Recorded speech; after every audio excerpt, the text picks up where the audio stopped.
सभी दोस्तों एवं भाइयों को नमस्कार। आज हम एक छोटे से टॉपिक के साथ आपके समकक्ष प्रस्तुत हुए हैं, जो कि आपके सामने है रियल नंबर। ठीक है। है तो छोटा सा टॉपिक, इसके अंदर कई छोटी छोटी बातें हैं जो बहुत ही महत्वपूर्ण होती हैं। ठीक है, काफ़ी चीज़ें ऐसी होती हैं जो हमें पता भी नहीं होती हैं और काफ़ी बार क्वेश्चन में आती हैं, नहीं बता पाते हैं। तो ये छोटा सा टॉपिक आज हम आपको पढ़ाएंगे। ठीक है, ये video 9th 10th 11th 12th चारों क्लास के बच्चों के लिए इम्पॉर्टेंट है। ये एक कॉमन टॉपिक है, किसी क्लास के लिए नहीं है। ठीक है, ये बस एक कॉमन टॉपिक है, एक बेसिक बात है। इसको सबको देखना चाहिए और सबको सीखना चाहिए। हो सकता है इसके अंदर आपको काफ़ी नई बातें भी देखने को मिलें। तो आइए समय ना गंवाते हुए हम अपनी वीडियो को स्टार्ट करते हैं। देखिए, सबसे पहले हम बात करेंगे रियल नंबर की दोस्तों। तो रियल नंबर क्या होता है, अगर आपको पता है तो आप बताइए कमेंट में। रियल नंबर को हम हिंदी में दोस्तों बोलते हैं वास्तविक संख्या। ठीक है। अब देखिए, यहाँ पे रियल नंबर जो होता है वो दो तरीके का होता है। रियल नंबर को अगर हम क्लासिफाइड करना चाहें तो हम इसको दो तरीके से क्लासिफाइड कर सकते हैं। एक दशमलव वाली संख्या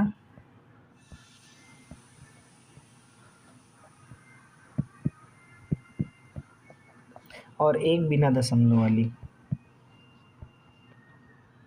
ठीक है,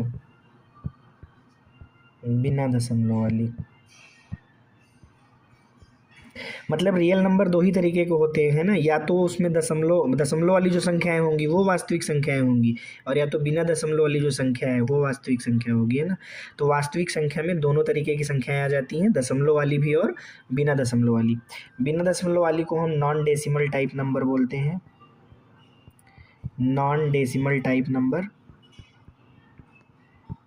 ठीक है, और दशमलव वाली को दोस्तों बोलते हैं decimal type number, decimal type number.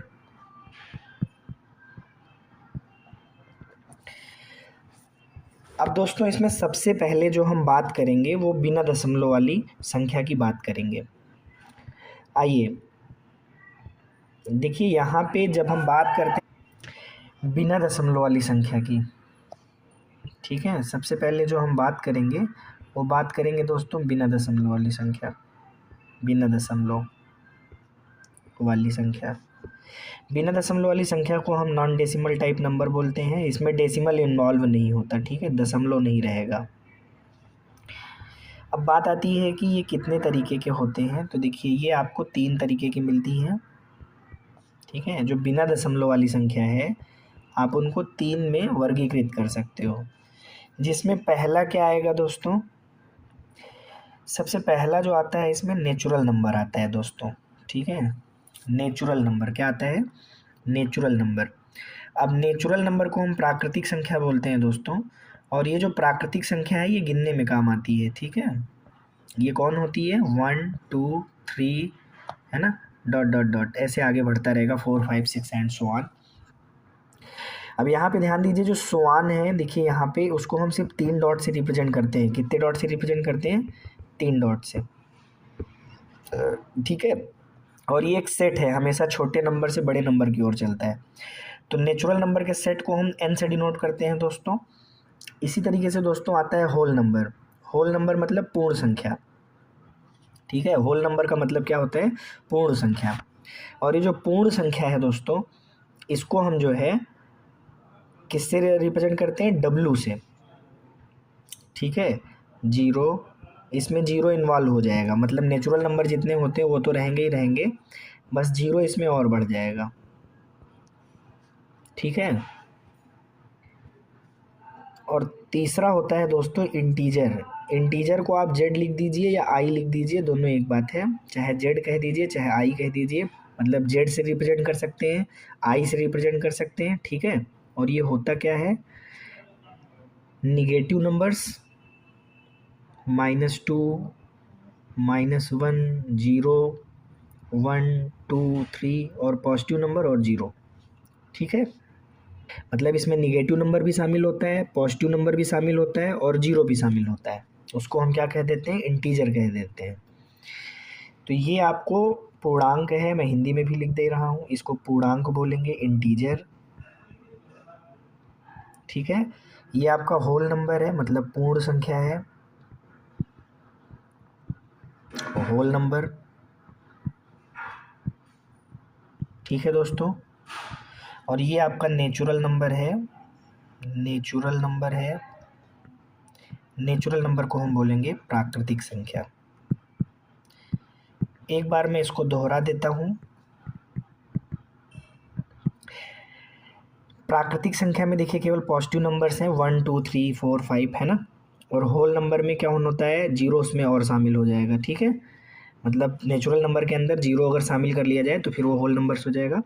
और यहाँ पे पूर्णांक की जब बात करते हैं तो होल नंबर के अंदर निगेटिव नंबर और इन्वॉल्व कर लीजिए। ठीक है, उसमें और शामिल कर लीजिए, मतलब -2 -1 0 1 2 3 ऐसे जितने नंबर होंगे, निगेटिव नंबर, पॉजिटिव नंबर और जीरो।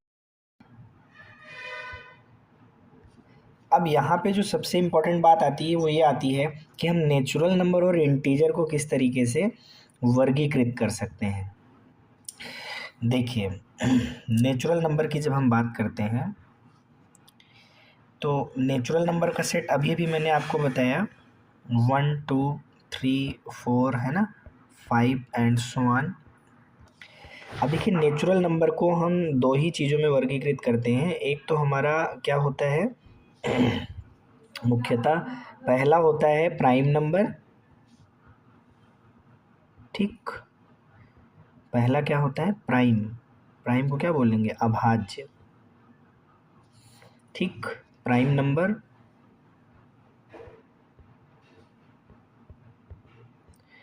प्राइम नंबर क्या होता है, प्राइम नंबर होता है जो खुद से डिविजिबल हो, खुद से कटे, या फिर एक से कटे। मतलब उसके दो ही डिवाइजर हैं, दो ही नंबर उसको पूरी तरह विभाजित कर सकते हैं। एक या तो वो खुद, दूसरा एक। जैसे सबसे छोटा प्राइम नंबर क्या होता है, 2। ठीक है, अब ये जो वो 2 है, इसको या तो 2 ही डिवाइड कर सकता है या फिर 1 डिवाइड कर सकता है। इसी तरह से देखिए 3 को या तो केवल 3 डिवाइड कर सकता है या फिर 1 डिवाइड कर सकता है। ऐसे ही 5, ठीक है, 7 एंड सो ऑन। ये सारे नंबर्स क्या होते हैं, प्राइम नंबर्स। ये नेचुरल नंबर के सेट से निकाले गए हैं। और इसमें सबसे छोटा प्राइम नंबर कौन सा है दोस्तों, तो 2 है। याद रखिएगा, सबसे छोटा प्राइम नंबर क्या है, 2। अब इसके बाद बात आती है कंपोजिट नंबर की। किसकी बात आती है, कंपोजिट नंबर की। कंपोजिट नंबर क्या होता है, जस्ट प्राइम नंबर का उल्टा होता है। इसको हम बोलते हैं भाज्य संख्या। क्या बोलते हैं दोस्तों, भाज्य संख्या। ठीक है, अब बात आती है यार ये भाज्य संख्या क्या होती है। तो देखो, जो खुद से कट जाए, एक से कट जाए, इन दो के अलावा और भी किसी से कटे। मतलब प्राइम नंबर तो सिर्फ दो ही नंबर से कटता है, या तो खुद से कटेगा या तो एक से कटेगा। लेकिन भाज्य संख्या के साथ क्या है, ये एक्स्ट्रा और भी नंबर से क्या होते हैं, डिविजिबल होते हैं, विभाजित हो जाते हैं, कट जाते हैं। ठीक है, जैसे इसमें जो सबसे छोटा कंपोजिट नंबर होता है वो 4 होता है दोस्तों। सबसे छोटा कंपोजिट नंबर क्या होता है, 4 होता है। अब देखो 4 की विशेषता क्या है, ये 4 से तो कटेगा ही, एक से तो कटेगा ही, उसके साथ साथ ये 2 से भी कट जा रहा है। ठीक है, इसी तरह ज़रा देखिए 6, जब हम 6 की बात करते हैं तो 6 देखिए, 6 से कटेगा, एक से भी कट जाएगा। इसके अलावा आप देखिए 3 से भी कट रहा है, 2 से भी कट रहा है, समझ रहे हैं ना आप। इसी तरह से 6 के बाद हम ले लेंगे 8, 8 के बाद क्या ले लेंगे 9, 9 के बाद 10 एंड सो ऑन, इसी तरह से आगे बढ़ता रहेगा। ठीक है, तो उम्मीद करते हैं दोस्तों कि नेचुरल नंबर का जो क्लासिफिकेशन है वो आपको समझ में आया होगा। नेचुरल नंबर को हम 2 पार्ट्स में क्लासीफाई करते हैं, प्राइम नंबर, कंपोजिट नंबर। मतलब नेचुरल नंबर 2 तरीके के हैं, एक प्राइम या फिर कंपोजिट, या तो वो। चलिए बस इतना बहुत है, आगे चलते हैं हम लोग। नेचुरल नंबर के बाद दोस्तों यहाँ पे हम, अब देखिए जब इंटीजर को हम जो है पूर्णांक को वर्गीकृत करते हैं तो ये काफ़ी जो है इसका व्यापक अर्थ निकल के आता है। आपको ये बात बहुत अच्छे से समझनी है। ठीक है, जैसे जब हम बात करते हैं कि हम इंटीजर जो है हमारे उनको कैसे वर्गीकृत करें। तो देखो इंटीजर जो होता है, इंटीजर का सेट आपको पता है क्या होता है, डॉट डॉट डॉट है ना, ऐसे चलता हुआ आएगा, -3 -2 -1 0 1 2 3 है ना, ये सब हमारे क्या हैं, इंटीजर्स हैं। ठीक है, अब इस इंटीजर की विशेषता क्या है ज़रा देखिए भाई, इंटीजर को अगर हम डिवाइड करें तो कितने पार्ट्स में डिवाइड करेंगे। तो देखिए कितने पार्ट्स में डिवाइड करेंगे दोस्तों। पहला पार्ट तो हम इंटीजर को डिवाइड करने के लिए क्या लेंगे, इंटीजर में से कौन कौन से नंबर निकल के आएंगे। तो इंटीजर में से भी ज़रा देखिए 2 नंबर निकल के आते हैं। एक तो मेरे भाई इवन नंबर निकल के आएगा, इवन नंबर, इवन नंबर को हम क्या बोलते हैं, सम संख्या, क्या बोलते हैं, सम संख्या। ठीक है, और यहाँ से दूसरा क्या निकल के आएगा, odd number. Odd number, odd number को क्या बोलेंगे दोस्तों, ऑड नंबर को बोलेंगे विषम संख्या।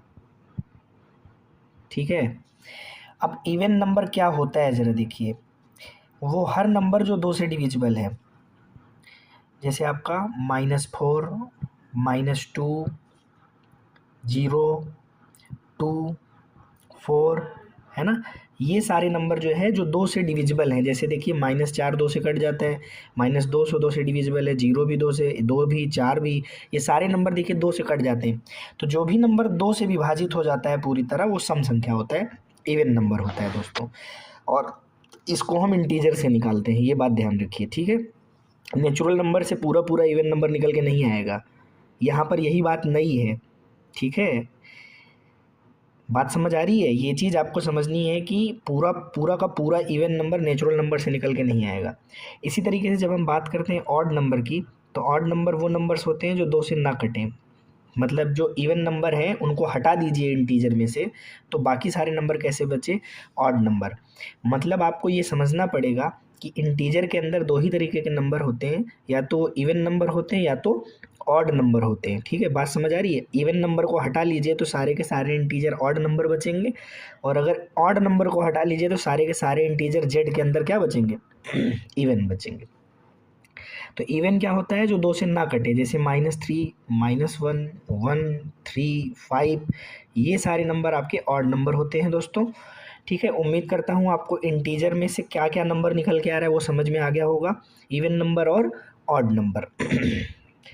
इवन नंबर जो 2 से कट जाए, ऑड नंबर विषम संख्या मतलब जो 2 से ना कटे। अब दोस्तों यहाँ पे हम देखेंगे कि इंटीजर को और किस तरीके से क्लासिफाई किया जा सकता है। दूसरा तरीका क्या है ज़रा देखिए, वहाँ से तो मैंने बताया नंबर कितने तरीके के निकलेंगे वहाँ से। अब जैसे जब हम बात करते हैं दोस्तों इंटीजर की, या इंटीजर को जेड कह लो या आई कह लो, ठीक है, ये ध्यान दीजिएगा। तो जब हम इंटीजर की बात करते हैं दोस्तों, तो यहाँ पे देखिए हमारा क्लासिफिकेशन का तरीका क्या होगा। देखिए इसमें जो सबसे पहला आएगा वो आएगा दोस्तों पॉजिटिव इंटीजर। क्या आएगा, पॉजिटिव इंटीजर। ठीक, पॉजिटिव इंटीजर को हम क्या बोलेंगे, धनात्मक पूर्णांक बोलेंगे। ठीक है, अब यहाँ पे आपको समझना है, एक शब्द यहाँ पे और आएगा, क्या आएगा, निगेटिव इंटीजर आएगा। क्या आएगा, निगेटिव इंटीजर। निगेटिव इंटीजर को दोस्तों हम क्या बोलेंगे, ज़रा बताइए मुझे। निगेटिव इंटीजर को दोस्तों बोलेंगे ऋणात्मक पूर्णांक। ठीक, इतनी बात समझ आई दोस्तों। इसके बाद देखो तीसरा जो आता है दोस्तों, वो आता है जीरो इंटीजर। क्या आता है, जीरो इंटीजर। इसको बोलेंगे हम लोग दोस्तों शून्य पूर्णांक। क्या बोलेंगे, शून्य पूर्णांक। ठीक है, अब देखो दोस्तों यहाँ पे शून्य पूर्णांक के बाद जो बात आती है, यहाँ पे एक शब्द आता है धनेतर पूर्णांक। क्या आता है, धनेतर पूर्णांक। धनेतर के बाद दोस्तों जो बात आती है, और धनेतर को हम वैसे बोलेंगे क्या, नॉन पॉजिटिव। क्या बोलेंगे, नॉन पॉजिटिव इंटीजर। क्या बोलेंगे, नॉन पॉजिटिव इंटीजर। और इसी तरीके से ज़रा देखिए यहाँ पे,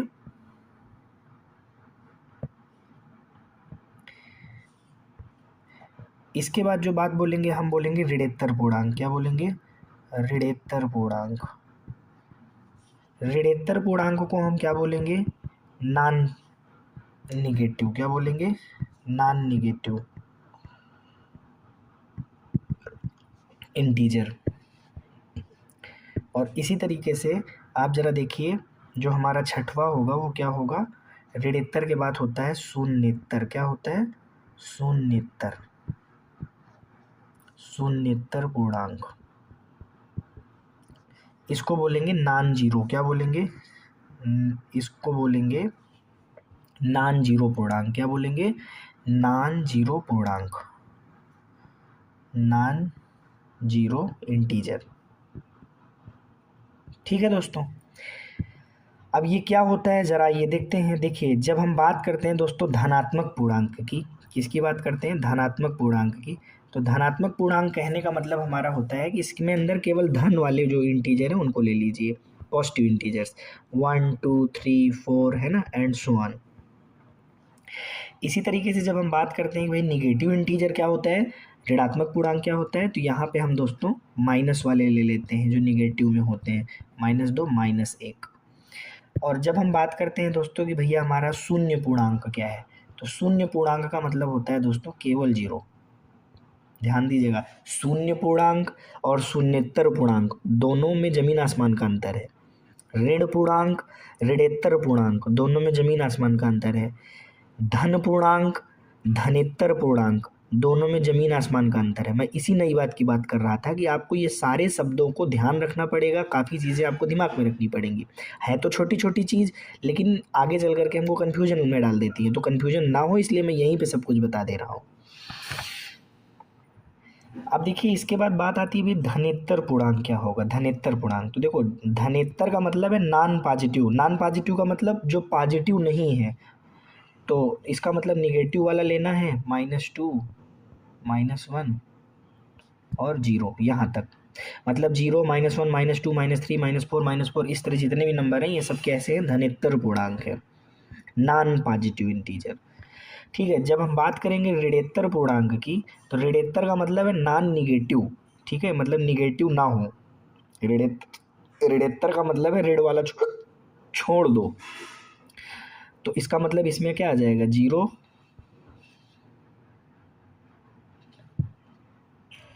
1 2 3 4 एंड सो ऑन। ये सब आपके जो है जो माइनस वाले इंटीजर्स हैं उनको आपने हटा दिया। अब जब हम बात करते हैं दोस्तों शून्येतर पूर्णांक की, तो ये बड़ा इंटरेस्टिंग है। इसमें शून्य को हटा दीजिए, मतलब 0 इंटीजर हटा दीजिए, बाकी सब लिख लीजिए, dot dot dot -2 -1 1 2 3 dot dot dot. ठीक, मतलब इसमें कौन कौन आएगा, -1 आएगा, -2 आएगा, -3 आएगा, -4 -1, इस तरह आगे चलता चला जाएगा। और इधर क्या चलेगा, 1 2 3 4 5, मतलब सारे पॉजिटिव वाले सारे निगेटिव वाले। तो उम्मीद करते हैं दोस्तों यहाँ पे आपको इंटीजर का जो नाम के आधार पर क्लासिफिकेशन है कि पॉजिटिव इंटीजर, निगेटिव इंटीजर, है ना, zero integer, non positive integer, non negative integer, non zero integer, ये आपको 6 के 6 बात समझ में आ गई होगी। अब यहाँ पे देखिए दोस्तों, जो है आपको ये ध्यान देना है कि जो मैंने आपको बताया था कि रियल नंबर कितने तरीके से क्लासिफाइड होते हैं, 2 तरीके से, बिना दशमलव वाले और दशमलव वाले। तो आप देखिए बिना दशमलव वाले पार्ट्स को मैंने कवर कर दिया, जिसमें दशमलव नहीं होते वो सारी बातें मैंने कर ली। ठीक है, अब दोस्तों हम बात करने चल रहे हैं कि दशमलव वाली संख्याएं क्या होती हैं। ठीक है, रियल नंबर का एक पार्ट क्लियर हो गया। अब दूसरा पार्ट दशमलव वाली जो संख्याएं होती हैं वो किस तरीके की होती हैं, क्या नेचर होता है उनका, आइए उनको देखते हैं दोस्तों। तो दोस्तों यहाँ पे हम बात करेंगे दशमलव वाली संख्याएं कितने तरीके की होती हैं, है ना। दशमलव वाली जो संख्याएं होती हैं वो कितने तरीके की होती हैं, दशमलव वाली संख्या, मतलब decimal numbers, decimal type number. ठीक दोस्तों, देखिए यहाँ पे जो डेसिमल टाइप नंबर होते हैं वो भी 2 तरीके के होते हैं। अब आपके दिमाग में आएगा भाई कौन कौन से, तो पहला वो जो शांत दशमलव है, शांत दशमलव। ठीक, और दूसरा वो जो अशांत दशमलव है। अशांत दशमलव। ठीक है, शांत दशमलव को इंग्लिश में बोलते हैं दोस्तों टर्मिनेटिंग डेसिमल नंबर। क्या बोलते हैं? टर्मिनेटिंग। क्या बोलते हैं? Terminating decimal number. ठीक, और इसको बोलते हैं नॉन टर्मिनेटिंग डेसिमल। क्या बोलते हैं? Non terminating decimal number. ठीक, अब आपके दिमाग में आएगा भाई ये शांत दशमलव और अशांत दशमलव का क्या मतलब जो है मतलब है।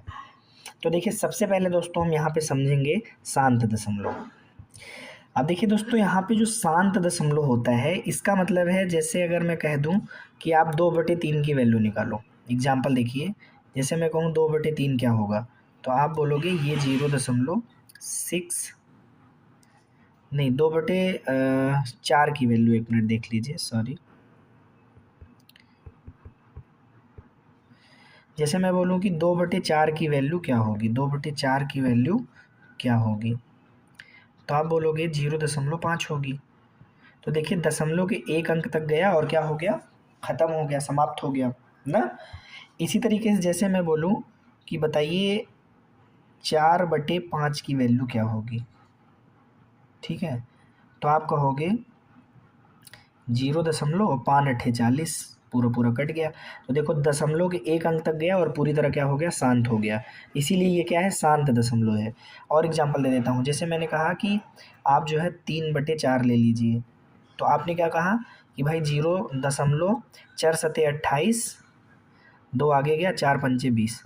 तो यहाँ देखिए दशमलव के 2 अंक तक गया और पूरी तरह क्या हो गया, शांत हो गया, पूरी तरह विभाजित हो गया, तो इसलिए इसको क्या कह रहे हैं, शांत दशमलव कह रहे हैं। ऐसे ही जैसे मैं कह दूं कि भाई 5/8 की वैल्यू निकालो, तो देखिए आप 0.8×48, 2 आगे गया, 8×2=16, 4 आगे गया, 8×5=40। देखिए ये 3 अंक तक, दशमलव के 3 अंक तक गया और पूरी तरह शांत हो गया, पूरी तरह विभाजित हो गया, पूरी तरह कट गया। ठीक है, तो इसका मतलब ये सारे दशमलव कैसे हैं, शांत दशमलव हैं, जो दशमलव के 1 अंक तक, 2 अंक तक या 3 अंक तक जाने के बाद पूरी तरह क्या हो जा रहा है, समाप्त हो जा रहा है। बात समझ आ गई होगी दोस्तों, उम्मीद करता हूँ कि शांत दशमलव क्या होता है आपके दिमाग में बैठ गया होगा। अब बात करते हैं दोस्तों हम लोग कि भैया ये अशांत दशमलव क्या होता है। तो देखो अशांत दशमलव के दोस्तों 2 पार्ट है। ठीक, एक पार्ट जो अशांत दशमलव का है दोस्तों, और एक पार्ट इधर दिखा देता हूँ, देखिए समझिए दोस्तों।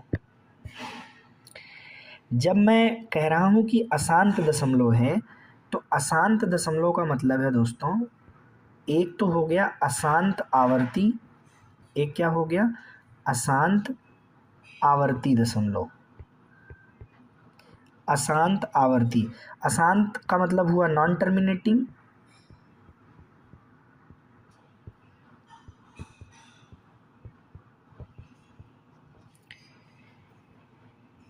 डेसिमल, अशांत आवर्ती दशमलव। अब आपके दिमाग में आएगा सर ये चीज़ क्या होती है, अशांत दशमलव क्या होती है, अशांत आवर्ती दशमलव क्या होती है। तो देखो दशमलव मतलब ख़त्म भी नहीं हो रहा है, दशमलव के बाद अंक ख़त्म भी नहीं हो रहा है और वो रिपीट कर रहा है, इसका ये मतलब है। जैसे मैं आपसे बोलूँ 1/3 की वैल्यू क्या होगी, तो आप बोलोगे 1/3 का मतलब हुआ 0.333, ऐसे चलता रहेगा। अब आप भाग देते रहो, ख़त्म हो ही नहीं रहा है, 3 3 3 3 3 3 3 3 भागफल बनता रहेगा, है ना, और हर बार से शेषफल एक आता रहेगा। ऐसे ही मैं बोल दूँ कि 2/3 क्या होगा, तो 2/3 के लिए आप बोलोगे कि सर ये 0.666 ऐसे चलता रहेगा। ऐसे जैसे मैं देखिए यहाँ पर आपको 22/7 की वैल्यू बोल दूँ, तो 22/7 को आप क्या लिखोगे, 22/7 को जब डिवाइड करोगे तो देखो यहाँ पे क्या आएगा, 3.142857। फिर यही चीज़ रिपीट होगी, देखो 142857, समझ रहे हैं आप, तो ये ऐसे चलता रहेगा। तो देखिए यहाँ पे इन नंबर्स का जो है जो समूह है वो रिपीट कर रहा है, देखो 1 2 3 4 5 6, तो यहाँ पे 6 नंबर्स का एक समूह है वो रिपीट कर रहा है, यहाँ पे सिंगल नंबर का समूह क्या कर रहा है, रिपीट कर रहा है। ऐसे दो दो नंबर के समूह भी रिपीट कर सकते हैं, मतलब वो पूरी तरह से भाग खत्म भी नहीं हो रहा है और बार बार क्या कर रहा है, रिपीट कर रहा है। तो ऐसे दशमलव जो होते हैं उनको हम नॉन टर्मिनेटिंग डेसिमल कहते हैं, अशांत आवर्ती दशमलव कहते हैं। उम्मीद करता हूँ आपको बात समझ आई होगी दोस्तों। अब दोस्तों यहाँ पे हम बात करते हैं इसके दूसरे पार्ट की, और दूसरा पार्ट होता है दोस्तों अशांत अनावर्ती, अशांत अनावर्ती दशमलव। तो अशांत मतलब तो ही हुआ नॉन टर्मिनेटिंग,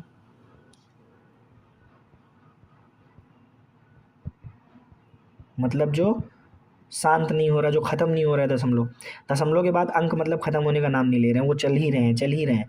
और अनावर्ती का मतलब वो रिपीट भी नहीं कर रहे हैं, मतलब नॉन रिपीटिंग है।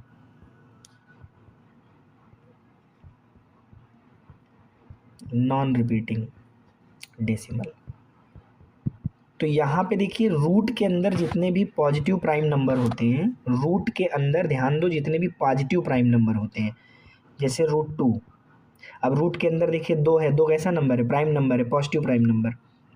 वैसे प्राइम नंबर पॉजिटिव ही होते हैं और कंपोजिट नंबर भी पॉजिटिव होते हैं, ठीक है, इनका निगेटिव होने का कोई चांस नहीं है। तो रूट के अंदर अगर प्राइम नंबर हैं, जैसे √3 हो गया,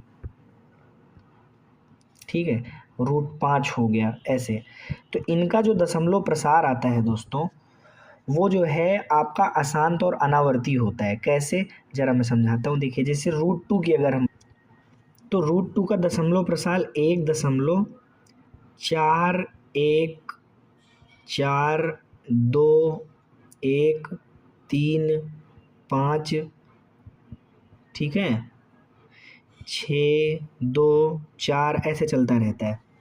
अब देखिए ये रिपीट नहीं हो रहा, कोई भी नंबर इसमें देखिए ऐसा नहीं, कोई नंबर या किसी नंबर का ग्रुप रिपीट नहीं कर रहा है, ठीक है। इसी तरह √3 में, इसी तरह √4 में दशमलव प्रसार जब आप करते हैं, या कैलकुलेटर से वैल्यू देख लीजिएगा, आप उसमें पाएंगे दशमलव के बाद जो अंक हैं वो रिपीट नहीं कर रहे हैं, ठीक है, और ख़त्म भी नहीं हो रहे हैं, दशमलव प्रसार आगे बढ़ता जा रहा है। तो इसीलिए जो √2 √3 √5 मतलब रूट के अंदर जितने भी रूट के अंदर जितने भी प्राइम नंबर होते हैं वो सब अशांत अनावर्ती दशमलव होते हैं। उम्मीद करते हैं ये बात आपको समझ में आई होगी। अब इसमें 2 बातें और आती हैं इसके बाद। अब आप कहेंगे सर वो 2 बातें कौन सी हैं? तो 2 बातें बड़ी इंटरेस्टिंग हैं और लगभग सभी बच्चों को समझ में आनी चाहिए। एक तो बात आती है इसमें, ज़रा देखिए नोट मैं कर देता हूँ यहाँ पे 2 बातें। एक बात आती है मेरे दोस्तों इसमें परिमेय संख्या की। किसकी बात आती है? परिमेय संख्या की। अब परिमेय संख्या क्या होती है भाई? तो परिमेय संख्या के लिए 3 बात याद रखिए। जो भी शांत दशमलव होते हैं वो सब के सब परिमेय संख्या के रूप में लिखे जा सकते हैं, याद रखिए। शांत दशमलव जो होते हैं वो सब परिमेय संख्या के रूप में लिखे जा सकते हैं। परिमेय संख्या क्या है? P/Q के फॉर्म में लिखी जाने वाली संख्या, जहाँ पे P और Q दोनों क्या होते हैं? इंटीजर होते हैं, इंटीजर से बिलोंग करते हैं। दोनों क्या होते हैं? इंटीजर, एंड Q ≠ 0 होता है। तो जितनी भी शांत दशमलव हैं उन सब को आप इस फॉर्म में रिप्रेजेंट कर सकते हो। शांत दशमलव के बाद अगर हम बात करें तो यहाँ पे अशांत आवर्ती दशमलव जो होता है, अशांत आवर्ती दशमलव वो सब के सब परिमेय संख्या होते हैं। ठीक, बात समझ में आ गई?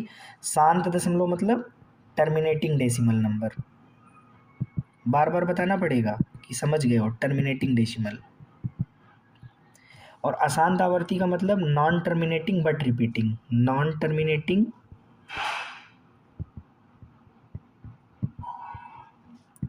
बट रिपीटिंग, ठीक है। ये जो दोनों पार्ट हैं ये परिमेय संख्या ही होते हैं। इसको भी परिमेय संख्या कहेंगे, इसको भी परिमेय संख्या कहेंगे। मतलब परिमेय संख्या जो होती हैं वो शांत दशमलव की होती हैं या फिर वो अशांत आवर्ती दशमलव। मतलब दुनिया में जितनी भी परिमेय संख्याएं एग्जिस्ट करती हैं वो या तो शांत दशमलव की हैं और या तो वो अशांत आवर्ती दशमलव है उनका प्रसार, ठीक है। और ये दोनों ही नंबर शांत दशमलव और अशांत आवर्ती दशमलव P/Q के रूप में लिखे जा सकते हैं। इसके बाद देखिए यहाँ पे जो दूसरा पॉइंट आता है वो दोस्तों दूसरा पॉइंट है कि अपरिमेय संख्या क्या होती है। अपरिमेय संख्या क्या होती है। अच्छा, यहाँ पे जो परिमेय संख्या है उसको आप इंग्लिश में क्या बोलते हो? Rational number. ये तो इतना पता ही होगा आपको, रेशनल नंबर बोलते हो। क्या बोलते हो? Rational number. ठीक। और इसके बाद यहाँ पे जरा देखिए, जो अपरिमेय संख्या है दोस्तों, इसको आप क्या बोलते हो? Irrational number. क्या बोलते हो? Irrational number.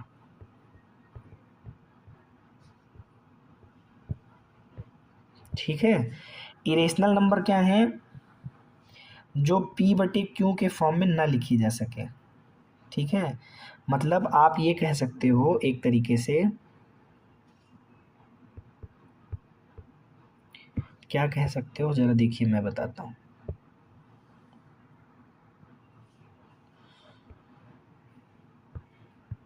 चलिए देखिए, अपरिमेय संख्याएं क्या हैं? जिनको आप P बटे Q के फॉर्म में रिप्रेजेंट ना कर पाओ, P बटे Q के फॉर्म में हम ना लिख पाएँ। वैसे आपको पता है पी क्यू क्या होते हैं? इंटीजर। पी क्यू क्या होते हैं? ये बिलोंग्स का चिन्ह है। ठीक है, मतलब P और Q दोनों कहाँ पाए जाएंगे? इंटीजर में पाए जाएंगे। और Q not equal to zero, Q not equal to zero मतलब Q की वैल्यू जीरो नहीं होनी चाहिए। तो ठीक है, अगर ऐसा है कि हम P बटे Q के रूप में नहीं लिख पा रहे हैं परिमेय संख्या को, तो P बटे Q के फॉर्म में नहीं लिख पाएंगे जिस नंबर को, वो हमारी क्या हो जाएगी? अपरिमेय संख्या हो जाएगी। और अपरिमेय संख्या की विशेषता क्या है? जितने भी अशांत अनावर्ती दशमलव हैं, अशांत अनावर्ती दशमलव, वो सब आपके अपरिमेय होते हैं। अशांत अनावर्ती दशमलव को ही हम क्या बोलते हैं? अपरिमेय बोलते हैं। ठीक है, नॉन टर्मिनेटिंग, नॉन रिपीटिंग।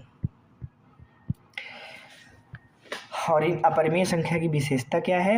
ये रूट के अंदर प्राइम नंबर, प्राइम नंबर क्या होते हैं? 2, 3, 5, ठीक है, 7, 11, ऐसे। देखिए यहाँ पे ध्यान दीजिए, प्राइम नंबर ही होगा रूट के अंदर, ये बात ध्यान रखिएगा। तो वो सब की सब क्या होती है? अपरिमेय संख्याएं होती हैं दोस्तों। ठीक है, बात समझ आ गई? तो ये एक छोटा सा टॉपिक था दोस्तों, जिसको मैंने एक्सप्लेन किया है, जो मेरा एक्सपीरियंस है उसके आधार पर। आपको कैसा लगा ये वीडियो, आप लोग कमेंट बॉक्स में ज़रूर बताएं दोस्तों। और अगर अच्छा लगा तो आप लोग चैनल को आगे बढ़ाने की कोशिश करें दोस्तों, जिससे कि हम प्लस इसको आप शेयर भी करते रहिए। ठीक है, लाइक वगैरह भी कर दिया करिए। इससे हमको मोटिवेशन मिलता है, जिससे कि हम अपनी और भी नॉलेज आपके साथ थोड़ी बहुत शेयर कर सकें। ठीक है दोस्तों, चलिए अब आप लोगों को हमारी तरफ से गुड नाइट।